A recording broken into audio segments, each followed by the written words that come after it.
बिस्मिल्लाहिर्रहमानिर्रहीम। हदीस शरीफ में आता है कि नबी करीम सल्लल्लाहु अलैहि वसल्लम ने इरशाद फरमाया कि रोज़े महशर के दिन अल्लाह तबारक व तआला एक शख्स से फरमाएंगे कि फ़ला दिन मैं बीमार था और तू मुझे देखने नहीं आया।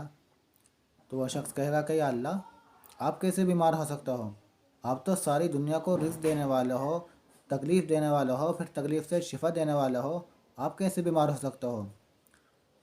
तो अल्लाह तबारक व तआला फरमाएंगे कि फ़ला दिन फ़ला शख्स बीमार था और तो उसको देखने नहीं गया, तो उसकी अयादत करने नहीं गया। अगर तू उसकी अयादत करने जाता, तो उसको देखने जाता, तो तेरे उस अमल से मैं क्या हो जाता? राज़ी हो जाता। अल्लाहु अकबर। यानी किसी बीमार की मिजाज पुरसी करना, उसको उसकी अयादत करना, तो ये चीज़ क्या है? अल्लाह ताला को राज़ी करने के मुतरादिफ़ है। तो वो शख्स कहेगा कि अल्लाह, अगर मुझे पता होता कि तू बीमार है तो मैं तुझे ज़रूर देखना आता, लेकिन आप तो बीमार हो नहीं सकते। तो अल्लाह तबारक व तआला फरमाएंगे कि फ़ला दिन फ़ला शख्स बीमार था, अगर तू उसको देखने जाता तो तेरे उस अमल से मैं क्या हो जाता? राज़ी हो जाता। तो किसी की इयादत करना, किसी बीमार की इयादत करना कितना बड़ा सवाब है। देखिए हदीस शरीफ में बीमार की मिजाज पुरसी करने के बहुत सारी फजीलतें आई हैं। किसी की इयादत करने जाना, इसकी हदीस शरीफ में बहुत सारी फजीलतें हैं, बहुत सवाब है। नबी करीम सल्लल्लाहु अलैहि वसल्लम को जब भी किसी दो कामों में इख्तियार दिया गया था, तो नबी करीम सल्लल्लाहु अलैहि वसल्लम ने हमेशा उसमें से आसान को ही इख्तियार फरमाया। क्यों? ताकि उम्मत के लिए सहूलत हो, आसानी हो।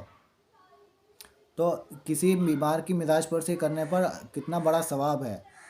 तो हमारा कोई दोस्त है, हमारा भाई, हमारा पड़ोसी है, तो हम उसकी क्या है? अयादत को जाएं, अच्छे से अच्छे अंदाज में उसकी मिजाज पुरसी करें, उसकी तबीयत मालूम करें। क्योंकि जब इंसान बीमार होता है ना, तो उसको जो जहन है, जहन में बहुत सारे ख्यालात आते हैं, वसवस आते हैं कि यार पता नहीं मैं इस बीमारी से ठीक होऊंगा भी नहीं होऊंगा, इस बीमारी से मुझे शिफा मिलेगी नहीं मिलेगी, इस बीमारी से कहीं मैं मर ना जाऊंगा, ये वो बहुत सारी वो आती है, जहन के अंदर बात आती है। तो अच्छे से अच्छे अंदाज में उससे कहा कि भाई कोई बात नहीं, सब ठीक हो जाएगा, अल्लाह ताला ठीक करेगा, शिफा देगा आपको। खुद भी उसके लिए दुआ करें, खुद उससे भी दुआ के लिए कहें। क्योंकि जब कोई बीमार होता है तो गोया कि वो गुनाहों से क्या हो जाता है? पाक होने लगता है। अल्लाह ताला उसके गुनाहों के जो गुनाह होते हैं उसको उस बीमारी के ज़रिए उसके गुनाह को मिटा देते हैं। तो हमारा कोई दोस्त अहबाब है, कोई भी हो, हम उसकी मिजाज पुरसी करें, उसकी अयादत करने जाए। हर चीज़ में अल्लाह ताला ने सवाब रखा है, छोटी छोटी चीज़ों में अल्लाह ताला बोनस रखे हुए हैं हमारे लिए, लेकिन हमें क्या है? उनकी कदर नहीं है। तो इसलिए कोई बीमार है, हम उसकी अयादत करने जाएं, मिजाज पुरसी करने जाएं, अल्लाह ताला को राज़ी करें।